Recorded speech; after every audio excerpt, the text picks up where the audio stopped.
My bill regarding illegal immigration covers four specific features, and it's actually named the Trump Act, the Tennessee Reduction of Unlawful Migrant Placement Act of 2025.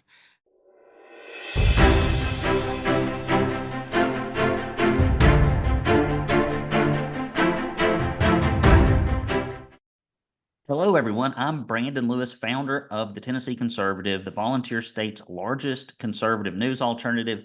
Today, I am joined by State Representative Gino Bulso to discuss the massive problem of illegal immigration in our state and many conservatives in the legislature and their efforts to make it better, to get rid of the influx of illegal aliens, and to turn off some of the magnets. Gino, thank you for standing up on this issue and welcome to the program. Thank you, Brandon. It's my pleasure to be here with you today. Well, let me ask you a question before we get into this topic. Generally speaking, have you learned anything in the General Assembly that the general public might not know relative to how big the problem of illegal immigration is in Tennessee, whether it's the millions we spend on taxpayer-funded education, incarceration, the medical framework? Have you seen anything that Tennesseans might not really know that should be brought to their attention? As of today, Brandon, probably not. I've been aware for some time, just through our discussions with Director David Roush over at the TBI, about the fact that Trende Aragua has taken up a presence in all of our major cities. Here in Williamson County, we've had issues with Chilean gangs from Chile down in South America.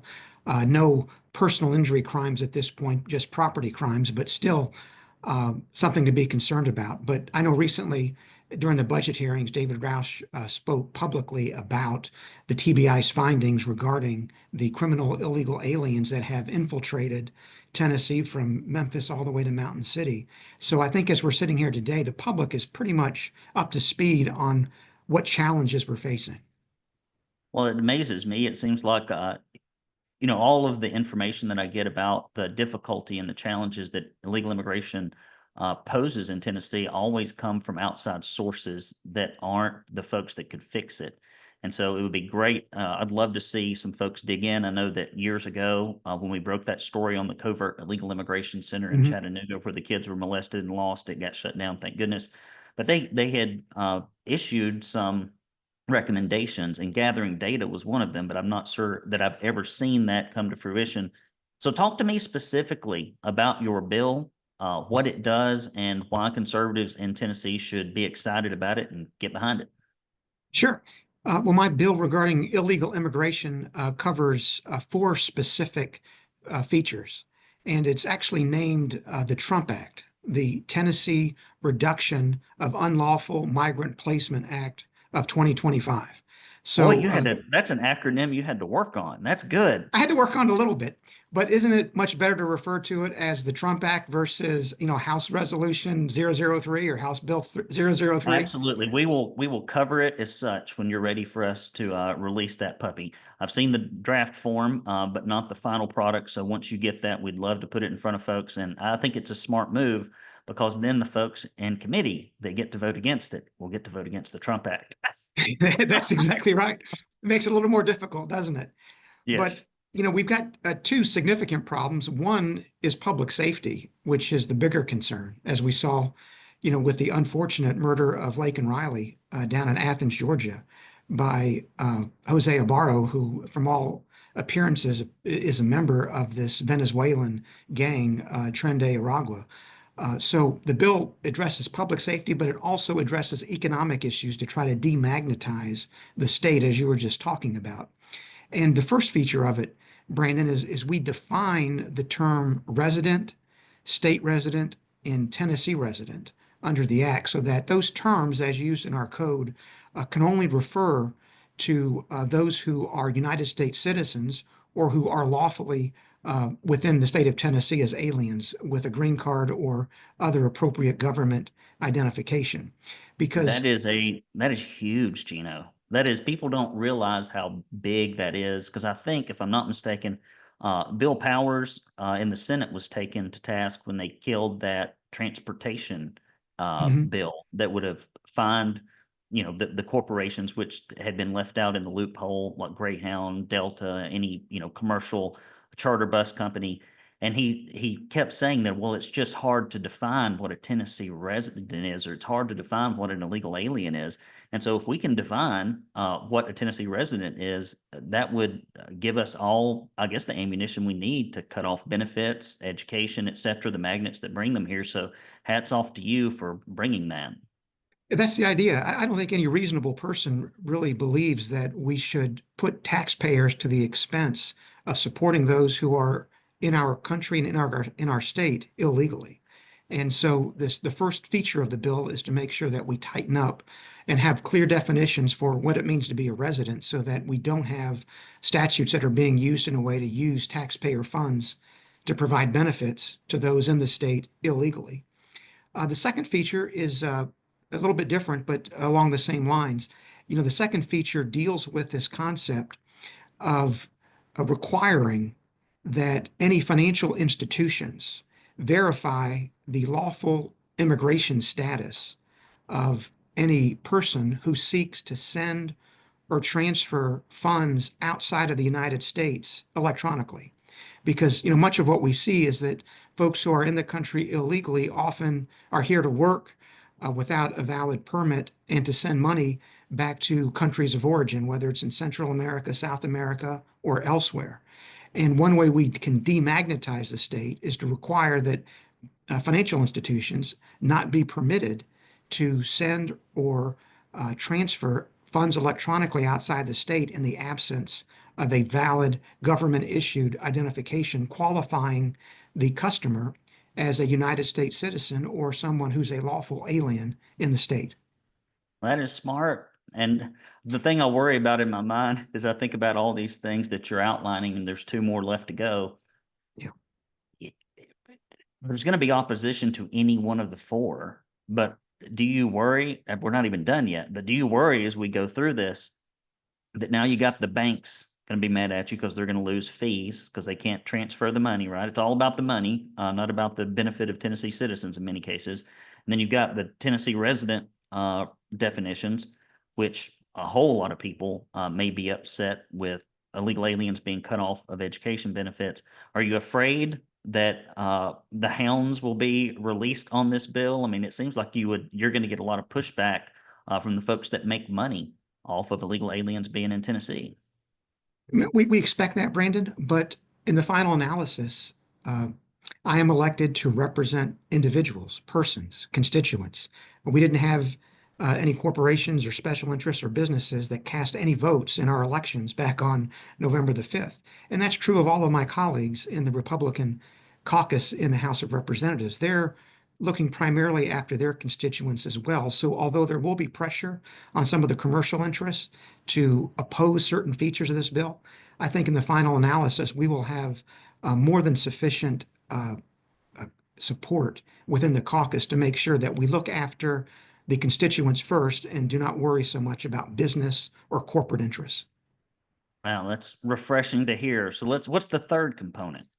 The third component is to require that anyone who is involved in the state government in issuing benefits to any residents of Tennessee, any taxpayers of Tennessee, first has to verify the lawful immigration status of whoever is applying for the benefits by using this feature that is available with the USCIS, the U.S. Customs and Immigration Service, called SAVE, that it allows anyone who's a government official to quickly verify the lawful immigration status of anyone seeking benefits on any level for any reason. And although right now we've got statutes in place that would disqualify those who are here illegally from obtaining any type of entitlement benefit under Tennessee law, it's not actually enforced uniformly the way it needs to be. So we're going to have a feature of this bill, the Trump Act, that requires every government official, state, local, or otherwise, to verify the lawful immigration status of anyone receiving benefits in the state of Tennessee.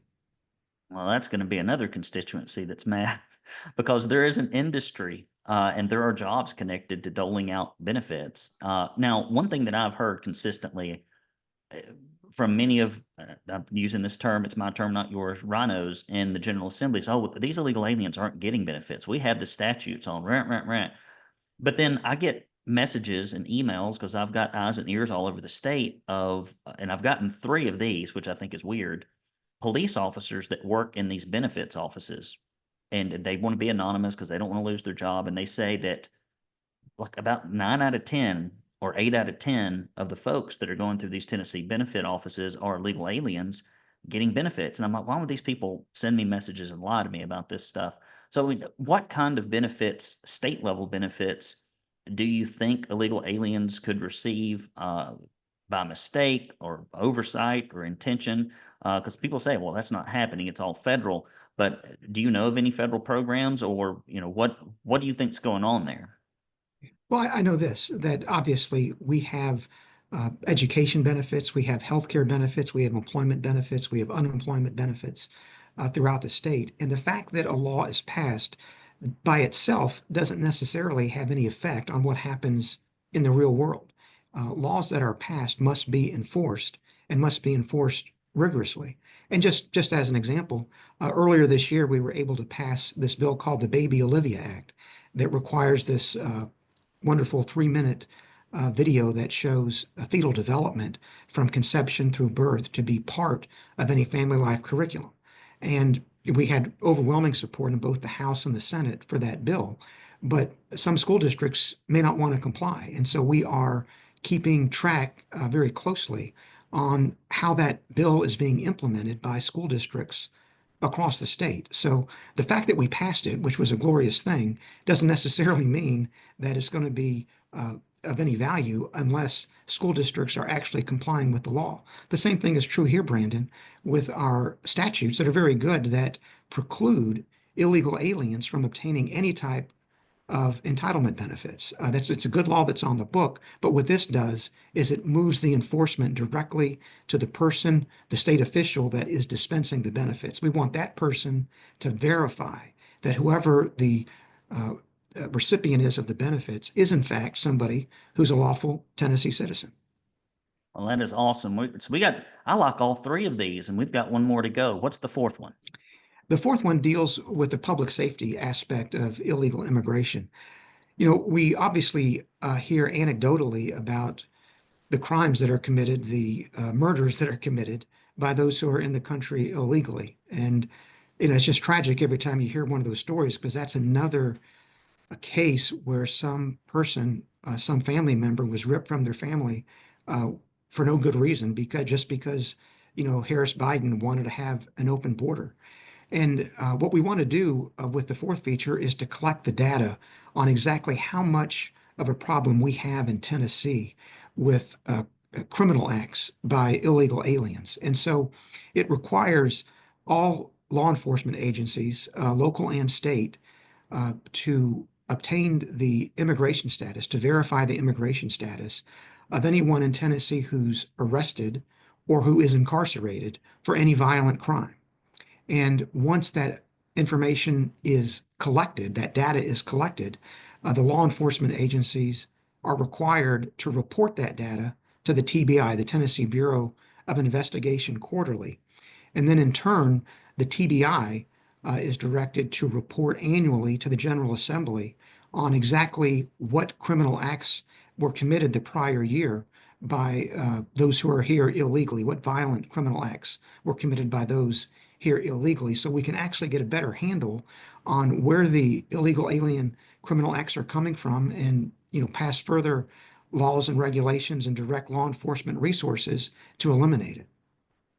Gino, I love all this stuff, and I know that Tennessee primary voters love it because when we survey folks, and when I've looked at internal polling data, like illegal immigration is the number one issue.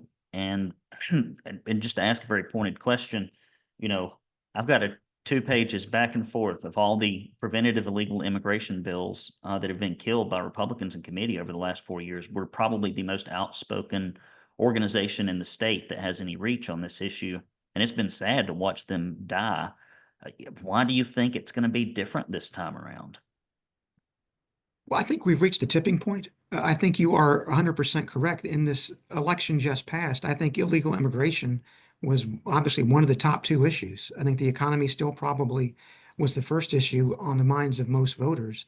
But it's, what we've seen over the last 4 years is just horrific. I mean, you could not have deployed more violence on our country than if you had been a sworn enemy of the United States of America. When you look at the open border policy that we've been living under for the last 4 years, and when you look at the number of encounters at the border, it's obviously somewhere around 11 and a half or 12 million over the last 4 years, which doesn't even consider these things called gotaways.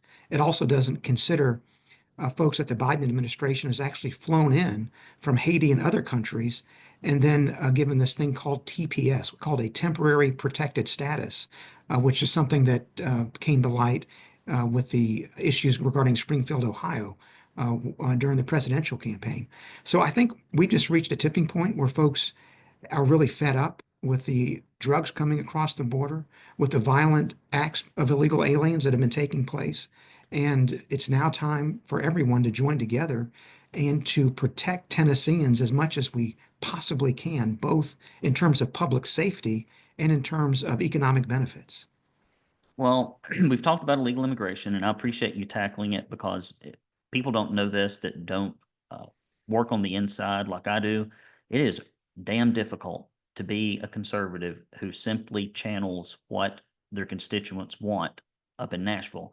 It's very difficult. It is a risk politically. If you want to climb in leadership, if you want to get a bunch of corporate PAC money, like it is tough. And so my hat's off to you for tackling this issue because it is a lot more consequential politically than people realize. And so I hope that the folks in your district will be appreciative of it. So, what are some of the other state level issues that are on your radar for the upcoming legislative session that aren't related to illegal immigration? There are several. Let me just start with the term you used a moment ago, Tennessee primary voters. We do have closed primaries in Tennessee. That is, it's against the law for someone to vote in a primary unless they subscribe to the tenets and principles and platform of the party. Obviously, that's not enforced. And so we need to do something. And there have been attempts made in the past to address the problem of crossover voting, but it's one of the things that I'm going to be tackling again this coming session in the 114th General Assembly. And there are several models out there, Brandon, that we can learn from. Florida has one model, Texas has another, Iowa has still a third. In Florida, you have actual party registration, which eliminates that problem. In Texas, you have voters having to verify as they're casting their votes that they are bona fide members of a particular party. In Iowa, you have to sign an affidavit under oath, under penalty of perjury, that you actually are, in fact, a bona fide member of the party in whose primary you're voting. And I'm going to be with all of my Republican House colleagues next week. And one of the things that we're going to be doing is talking about the upcoming session. And I'm going to try to gauge how much their support is for these various types of, of ways of restricting crossover voting, and then use that information to craft a bill to give us a stronger law than we've got right now, and one that we can actually enforce. Well, it's been crazy. It has been crazy to watch every bill brought to stop crossover voting be killed by Republicans in committee. Like I'm thinking, how do you go on record doing that? Like I mean, and then simultaneously say we're not benefiting as more liberal conservatives from the crossover voting in Tennessee, which we know isn't the case. I mean, because the message uh, from the Democrat Party here in Hamilton County during the recent primary election in my state rep race was like they were on the same page, like they were happy, like they were working together. Yeah, publicly speaking out. You've seen examples of this all over the state where Yeah. the Democrats are smart. They know how to work the angles in the primary because that's when they feel like they have their biggest voice is in selecting a less conservative Republican. And so I hope that changes. What else is on your mind? I've got a few ideas about how we can better protect the unborn in Tennessee. I've got a bill that I've drafted called the Preborn Child Protection Act, the PCPA of 2025. And it it does a couple of things. One, we've effectively shut down surgical abortion in the state of Tennessee, but we have seen sort of an influx of abortion pills making their way across Tennessee's borders illegally, both through the mail and otherwise, which is something that is a crime. It's actually even a federal crime, going back to the Comstock Act of 1873. But even within Tennessee, we've got laws that prohibit the mailing of abortion pills into the state of Tennessee. But nevertheless, it still happens. This goes back to the enforcement part of it. Sometimes you can have a law in the books that just doesn't have a really good enforcement mechanism, so it's not, frankly, very effective. What I'm doing is modifying our wrongful death statute to provide a civil cause of action to a mother, a father, any person within 3 degrees of kinship of an unborn child who's actually killed by abortion pills having been mailed or otherwise brought into the state illegally, which I hope will go ahead and provide some further effectiveness in discouraging manufacturers and distributors of the various abortion pills from sending those into the state of Tennessee. And it provides strict liability for a manufacturer or distributor or other person that brings abortion pills into the state, and specifies that someone who does that is going to be liable for $5 million to the family of every unborn child who's killed in that unlawful manner.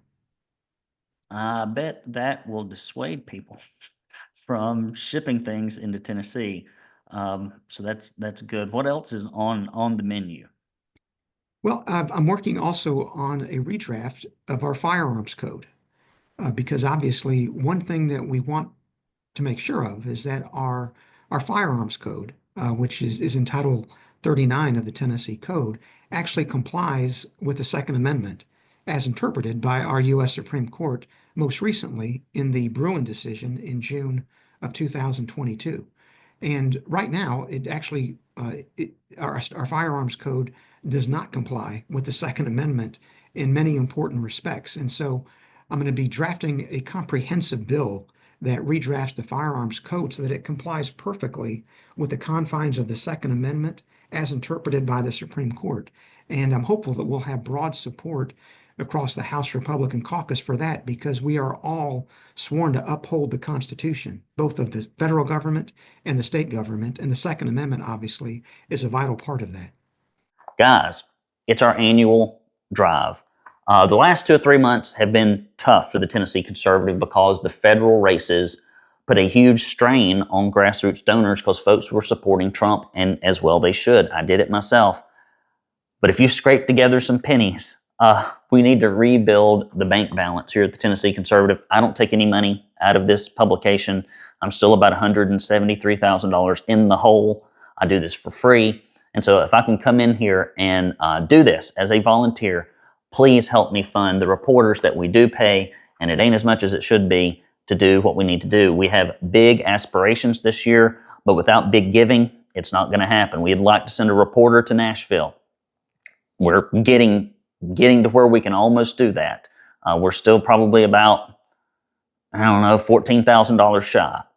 And we also want to begin a subscriber acquisition campaign, and that's going to take money as well, because we need to build our list of conservatives in Tennessee for our publication, get the truth out there as we head into the governor's race. It's going to be critically important that we're engaged, that we pick a good governor, because Governor Lee has been a disappointment from COVID to red flag gun laws to bailing out and giving more corporate welfare than any other governor in Tennessee's history, putting more small businesses out of work, failing to address illegal immigration, but in fact making it worse. Like, we need to turn the page. We do not need to be burdened by what has been with Bill Lee. We need to find a good conservative to run, and so that means we're going to be able to report to folks, hey, where do they stand on the issues? It's going to be really important. We've got to look forward and plan ahead if we're going to really make something happen. And if you give $50 or more, or a recurring donation, which we desperately need monthly recurring donations, desperately. I had a lady email me today, and she had requested a free Tennessee for Trump bumper sticker. And apparently it got lost in the mail or something. And I look at her record, and she's not giving any money.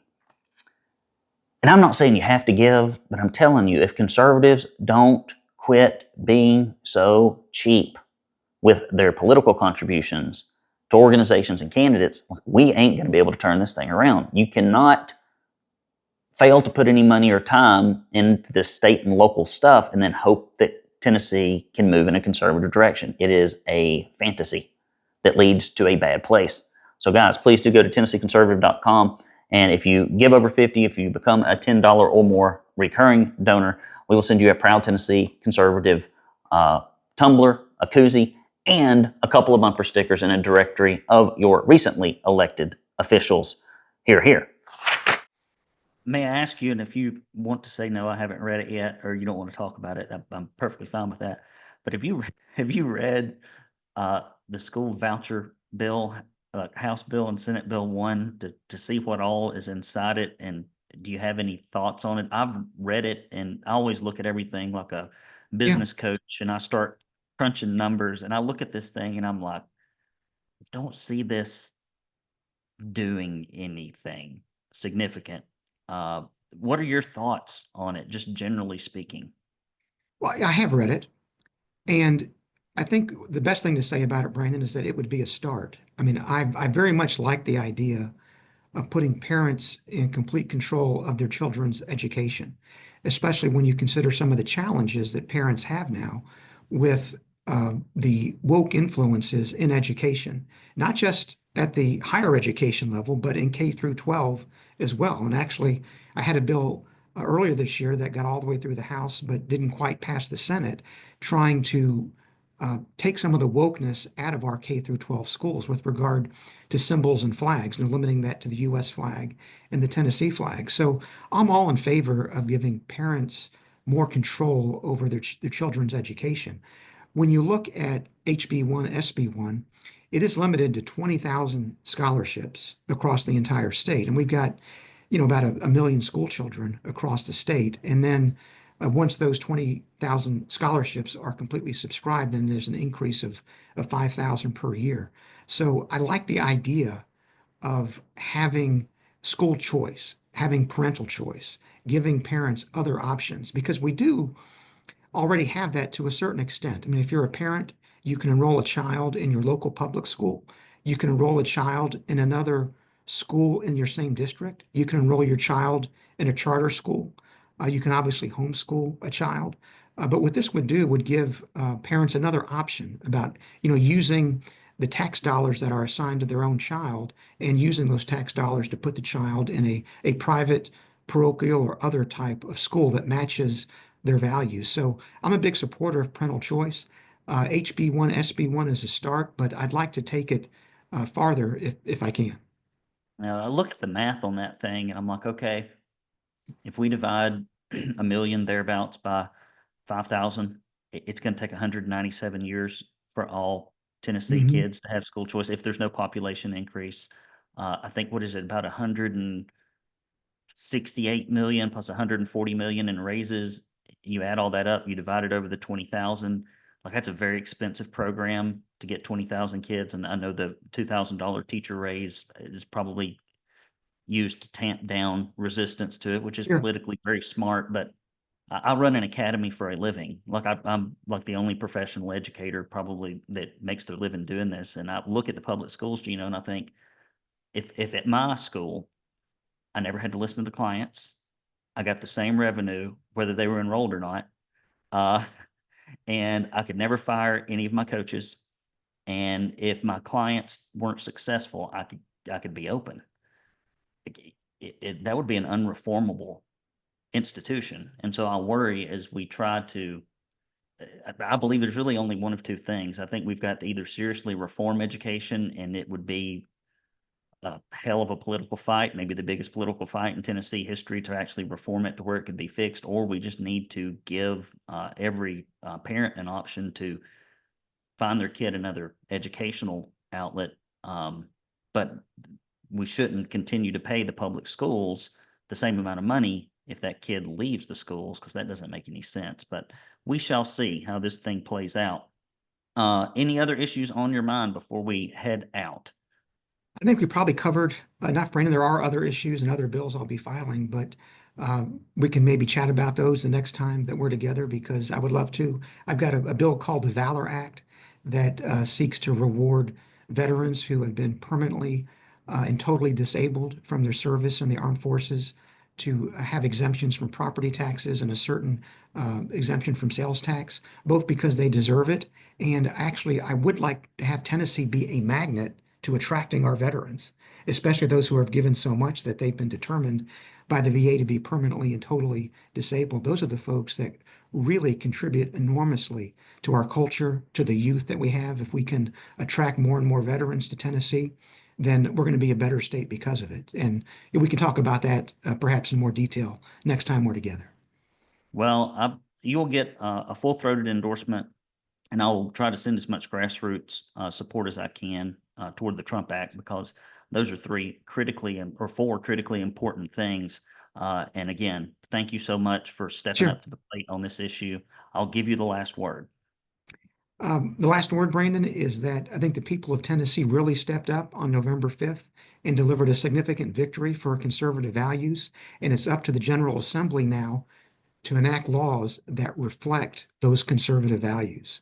And with the help of my colleagues in the Tennessee House Republican Caucus, we're determined to make sure that the views of the people who put us into office are what actually govern us and not special interests and other considerations.